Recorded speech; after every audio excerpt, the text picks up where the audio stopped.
नमस्कार, मैं अमिता जैन। आज का मेरा विषय साहित्य का इतिहास दर्शन है। साहित्य का ऐतिहासिक दृष्टि से किया जाने वाला अध्ययन साहित्य का इतिहास कहलाता है।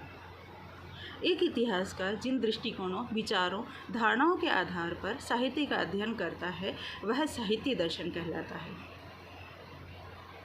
साहित्य मूलतः साहित्यकार की सृजनात्मक शक्ति का परिचायक होता है और विभिन्न परिस्थितियां एक साहित्यकार को साहित्य लिखने के लिए प्रेरित करती है। अंग्रेजी साहित्य के इतिहासकारों ने बहुत पहले से ही यह कह दिया था कि किसी भी जाति का साहित्य उस जाति की राजनीतिक सामाजिक परिस्थितियों को प्रतिबिंबित करता है और साहित्य में आई परिस्थितियां उस समाज की परिस्थितियों का सूचक होती है। इसे सर्वप्रथम रेखांकित करने का कार्य फ्रांसीसी विद्वान तेन ने किया और उन्होंने कहा जातीय परंपरा, राजनीतिक सामाजिक परिस्थितियाँ, सामायिक परिस्थितियाँ उस साहित्य को लिखने के लिए बाध्य करती है। हडसन ने इसका विरोध करते हुए कहा कि तेन ने परिस्थितियों को तो महत्व दिया लेकिन साहित्यकार की सृजनात्मक शक्ति को महत्व नहीं दिया। ये सही है कि साहित्यकार की सृजनात्मक शक्ति, उसकी प्रतिभा और उसकी प्रज्ञा साहित्य को लिखने के लिए प्रमुख रूप से सहायक होती है, लेकिन तत्कालीन परिस्थितियां भी महत्वपूर्ण होती है और तेन का इस दृष्टि से एक महत्वपूर्ण स्थान है।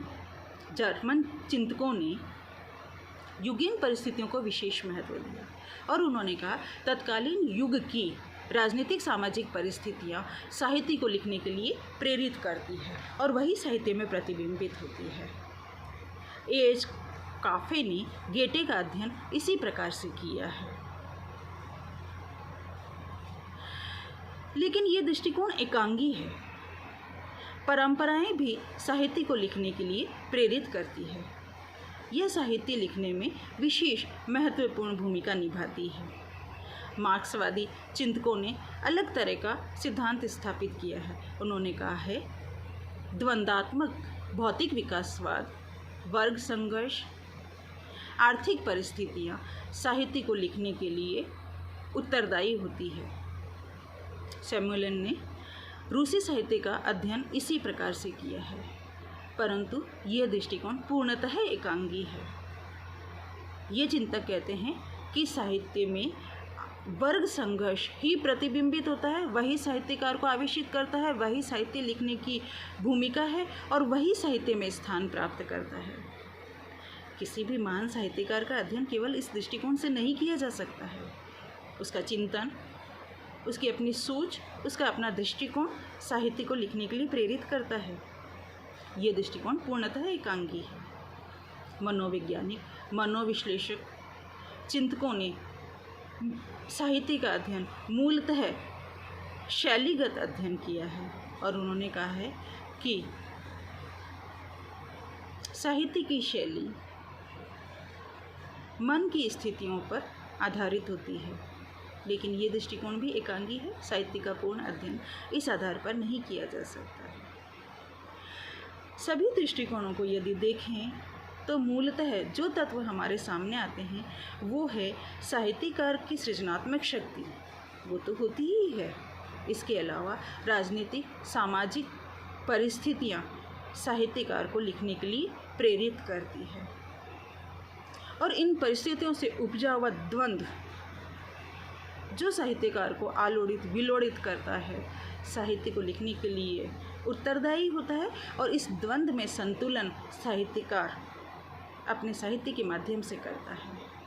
तो सृजनात्मक शक्तियाँ, वातावरण, परिस्थितियाँ, द्वंद्व और द्वंद्व में संतुलन साहित्य को लिखने के लिए उत्तरदायी होती है और वही साहित्य में स्थान प्राप्त करती है। द्वंद्व किसी भी प्रकार का हो सकता है। साहित्यकार का बाह्य भी हो सकता है जो कि राष्ट्रीय और अंतर्राष्ट्रीय परिस्थितियों की देन हो, और साहित्यकार का आंतरिक भी हो सकता है जो उसकी जीवन शैली की उपज हो।